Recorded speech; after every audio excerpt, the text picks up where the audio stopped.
It is Ryan here, and I have a question for you. What do you do when you win? Like, are you a fist pumper, a woohooer, a hand clapper, a high fiver? I kind of like the high five, but if you want to hone in on those winning moves, check out Chumba Casino. At ChumbaCasino.com, choose from hundreds of social casino style games for your chance to redeem serious cash prizes. There are new game releases weekly, plus free daily bonuses. So don't wait. Start having the most fun ever at ChumbaCasino.com. No purchase necessary. VGW Group. Void where prohibited by law. See terms and conditions. 18+. Muy buenas noches a los oyentes que nos siguen a través de estas emisiones. Vamos hoy a continuar con el tema de la historia de la iglesia y en esta ocasión diríamos que vamos a ver una segunda parte.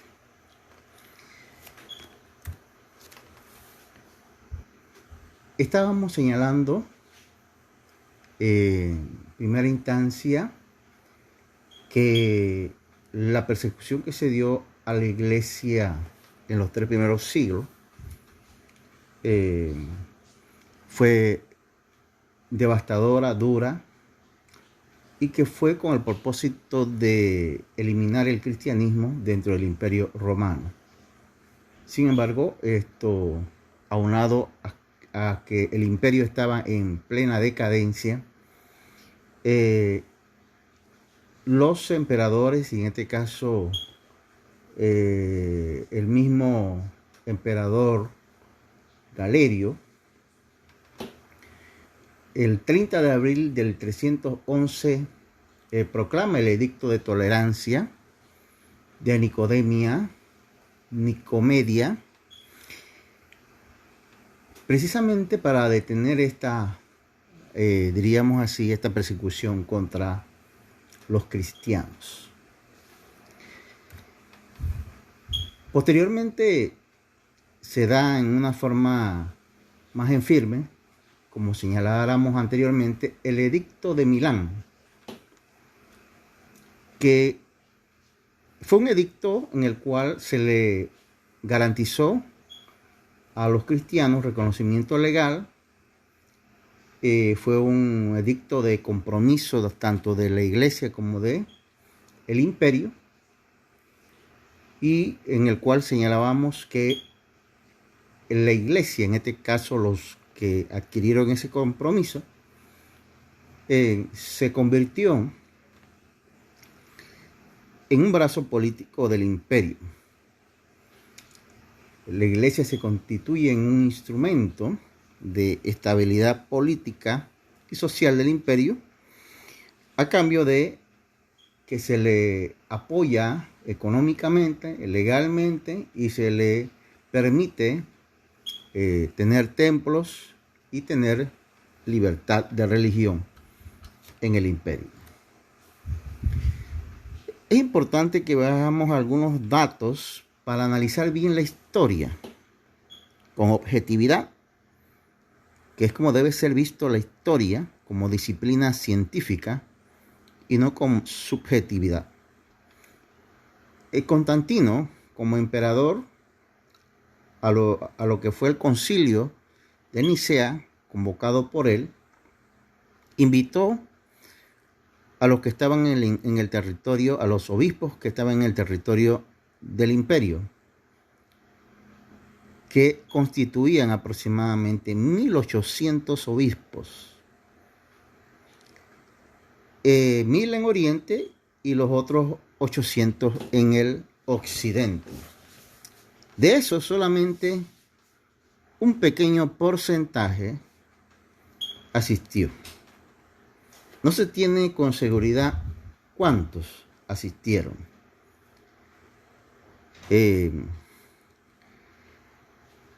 Para el año 325, el emperador Constantino se hace llamar oficialmente patrón de la iglesia en virtud de la convocatoria que ha hecho de los obispos a este concilio, que fue financiado totalmente por él y se realizó en su casa imperial, ni siquiera en algún lugar que implicara algún tipo de no compromiso con el imperio.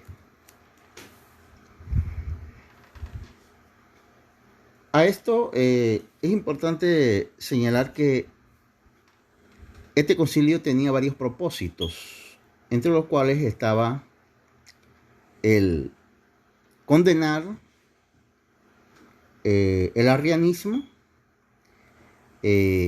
y además de eso establecer una serie de cánones o leyes que no tenían, diríamos en su gran mayoría, no tenían el respaldo bíblico, aparte de que en este día también surge, en este concilio surge el canon del Nuevo Testamento oficialmente. Todo, obviamente, impulsado por Constantino y a la medida de él. Esa parte lo veremos en otro momento cuando veamos este tema del canon. Lo interesante de esto es que fíjense que este concilio surge para condenar el arrianismo y posteriormente el siguiente emperador, que es su hijo, Constante, uno de los que gobierna el imperio, apoya el arrianismo. Y eso tiene una razón. Y es que recuérdense que la gran mayoría de los obispos no asistió. No solamente los que estaban en el imperio, sino fuera del imperio. Y esos obispos, dentro de, diríamos, todas estas iglesias, había diferentes corrientes. Una de ellas fuertes era el arrianismo. Y el imperio no tuvo ningún problema en respaldar el arrianismo, ese mismo que condenó en el concilio de Nicea, el arrianismo, ahora respalda el arrianismo con el gobernador Constante, hijo de Constantino, precisamente por la gran influencia que tenía el arrianismo en el imperio. Esto es importante señalarlo porque vemos que el problema del emperador y de los gobernantes de aquellos momentos no era un problema religioso, sino un problema de tema político. Retomamos la idea de que asistieron un grupo pequeño de obispos. No se tiene una cifra bien cierta, sino que tienen varias cifras, 3 diríamos. Por ejemplo, Eusebio de Cesarea dice que fueron 250, Atanasio de Alejandría 318, los que asistieron al concilio. Eustacio de Antioquía dice que fueron 270. Bien, para la iglesia ortodoxa y la iglesia copta fueron 318. Para la iglesia católica romana fueron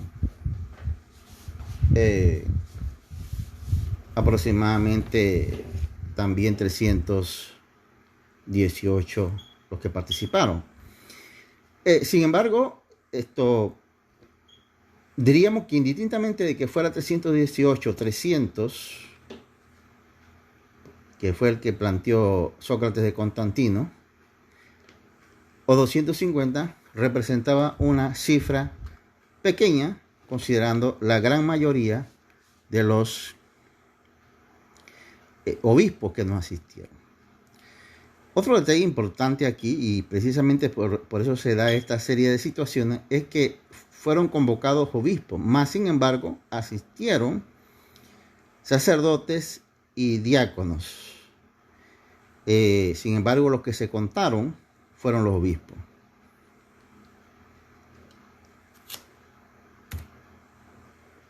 ¿Qué papel jugó Constantino en este concilio? Diríamos que Constantino tuvo un papel más bien político y desde el punto de vista de suministrar los recursos necesarios para que se desarrollara este concilio. Por otro lado, recordemos que él se nombró a sí mismo presidente honorario del concilio y fue el que pronunció el discurso que daba apertura a este concilio. Vemos entonces que su influencia fue grande para que se diera este concilio.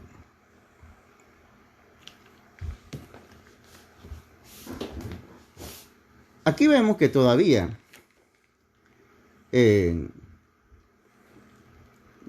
inicia este concilio, pero todavía no se ha dado una configuración completa al papado. Esto se consigue en el año aproximadamente 751. Al 756 con el Papa Pipino el Breve.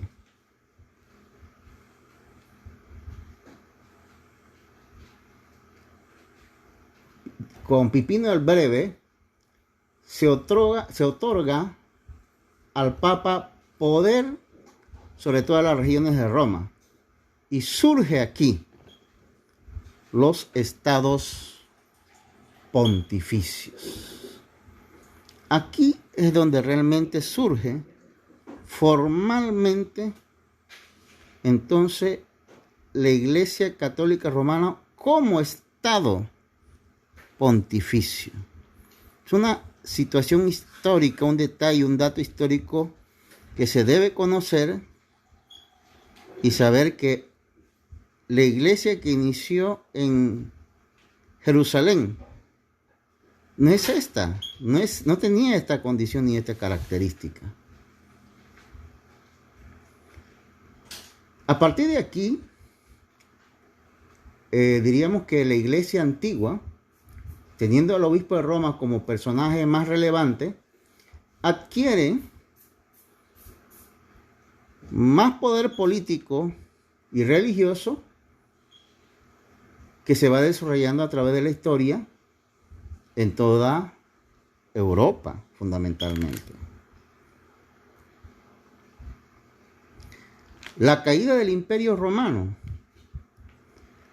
dio lugar precisamente a que se fortaleciera el Estado pontificio y que se desarrollara con mayor fuerza la Iglesia Católica Romana.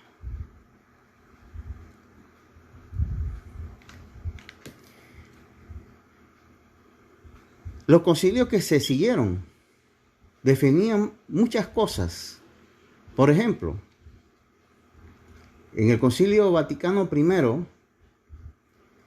se estableció que la Iglesia le debía lealtad a la silla del obispo de Roma por ser considerado superior eclesiástico entre las demás sedes eclesiásticas que existían o que existen al momento de hoy.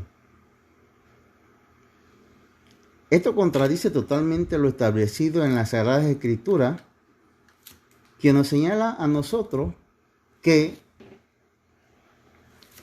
la cabeza de la iglesia es Cristo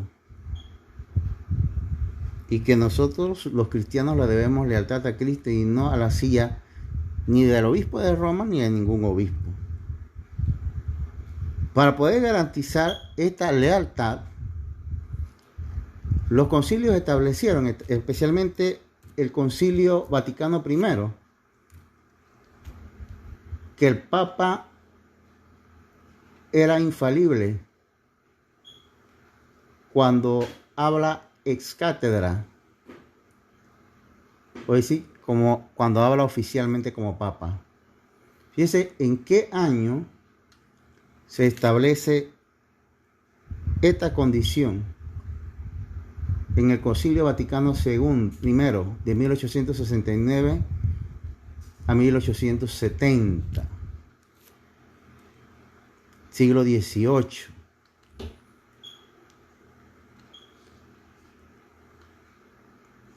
En este concilio se establece, entre otras cosas, que el Papa tiene la última palabra en toda deliberación dogmática o teológica. Fíjese el poder que se le ha dado al Papa en el siglo XVIII. Antes de esto no tenía ese poder. Entre otras cosas importantes, se señala en este concilio, queda definido que no hay salvación fuera de la Iglesia Católica Romana. Este detalle es importante porque este no era el espíritu en ninguna parte del cristianismo hasta ese momento. Pero además de eso es interesante que este dogma, este canon que se estableció, fue también retomado por varias iglesias protestantes. La idea esta de que fuera de la iglesia, llámese otra, aquí, no hay salvación. Un dogma que surge con el propósito precisamente de garantizar la estabilidad religiosa y política de la Iglesia Católica Romana, y con ese mismo espíritu otras iglesias siguieron esta misma idea para esclavizar la conciencia de personas que obviamente por su sencillez o ingenuidad no logran tener la información necesaria y la reflexión para poder discernir con la guía del Espíritu Santo la perversidad que hay en estas ideas. Muy bien. Vemos cómo entonces, poco a poco, en el transcurrir del tiempo, se ha ido tejiendo una serie de doctrinas y normas para lograr precisamente que la iglesia cristiana se vaya constituyendo en un brazo político, social, del Estado, precisamente del imperio y ahora de los estados, soslayando y haciendo a un lado precisamente los grupos cristianos que no se acuerpen o que no estén de acuerdo, no sigan esta línea que venga desde el papado. Que a todas luces, como pueden ver, la historia demuestra claramente con sus datos lo cuestionable que ha sido el surgimiento del papado, más bien que como grupo o institución cristiana que lleva el evangelio como una institución política que responde a los intereses políticos y económicos del momento y de los estados que estén en el momento. Así surgió, y obviamente difícilmente se puede rectificar un entuerto que surge mal.